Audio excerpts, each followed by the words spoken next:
Erev Tov Rabotai, we are continuing with our Mishna Yomi, Masechet Bava Metzia. We are up to Perek Bet Mishna Dalet. Today's Mishnayot should be Le'ilun Nishmat Neria ben Svetlana Ranbai Veliyahu ben Burcha Israel Chana Bad Miriam Sason ben Ryan Yoshua ben Shifra Menuchatam beGan Eden Amen and Le'avdil ben Chaim Lechaim v'derefua shelema Daniel Shalom ben Rosa B'toch Shah Cholei Yisrael and Achlama Meira Binyamin Or Tzion Chai ben Dvorah. This Mishnah discusses the law regarding items that a person finds in a store, at a money changer's booth, or in merchandise that he bought.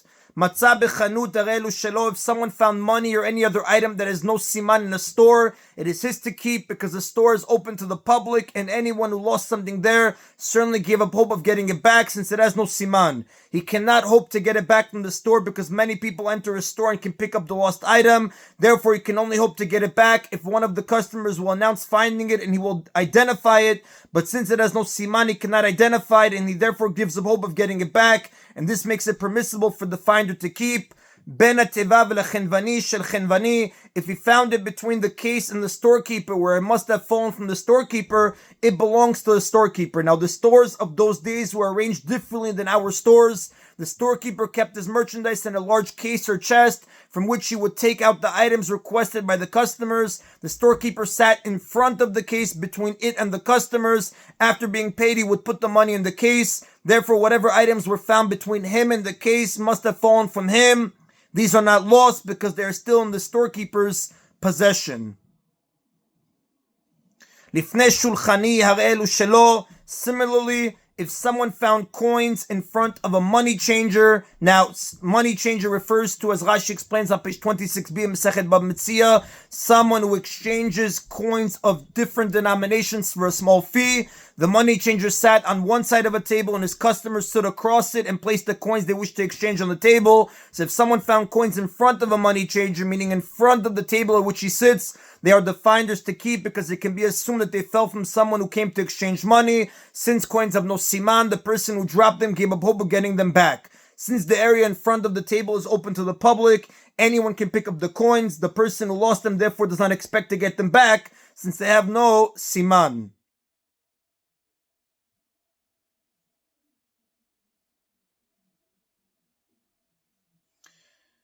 Ben הכיסא ולשולחני הרי אלו לשולחני. If, however, he found coins between the stool upon which the money changer's table was placed and the money changer, meaning he found the coins behind the table at which the money changer sits, they belong to the money changer because they must have fallen from him and not from a customer. הלוקח פירות מחברו. If someone buys produce from his friend and the friend is a merchant who buys produce from different farms and then sells it, or ששלח לו חברו פירות, or his friend sent him produce as a gift, ומצא בהן מעות, and he found coins in the produce, the bundle of fruits or vegetables had some coins in it, הרי אלו שלו, they belong to the buyer or receiver because there is no way of knowing from which farmer the merchant got this bundle of produce. Since the coins have no siman, the owner of the coins certainly gave up hope of getting them back, and the finder may keep them. However, if the coins were tied in a bundle, in which case they have a siman and can be identified by their owner, for example by their number or by the type of knot used to tie the bundle, Notelo Machriz, the finder must take them and announce his find and return them to their owner. In this case, the owner does not give up hope of getting them back because he hopes the finder will announce what he has found and he will then go and get them. And that is in a Mishnah Daled. Now, the verse regarding the mitzvah of returning a lost object states in the book of Devarim, chapter 22, verses 1 through 3, you shall not see your brother's ox or his sheep wandering and turn away from them. You must return them to your brother. So shall you do for his donkey, so shall you do for his garment, and so shall you do for any lost object of your brother, which will be lost from him, and you will find it. You may not turn away. Since the verse says that any lost article must be returned to its owner, why does it list his garment specifically? Mishnah explains what this teaches. Now, the same question can be asked about the other items mentioned in the verse.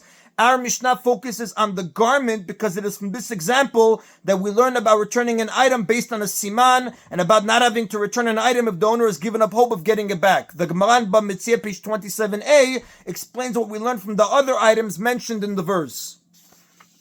The Mishnah begins, Af as-simla ita bichlal kol ele. The garment too was included in the rule of all of these lost objects of your brother, which the Torah commands us to return. Lama yatzad, why then was it singled out in the verse? Lakish eleh, to compare all lost articles to garments. Lomar lach, Mas simla miyuchedet, to tell you that just as a garment is unique, shesh ba simanim v'yesh la tovim, in that it has simanim, identifying marks, and it has owners who will claim it as their own.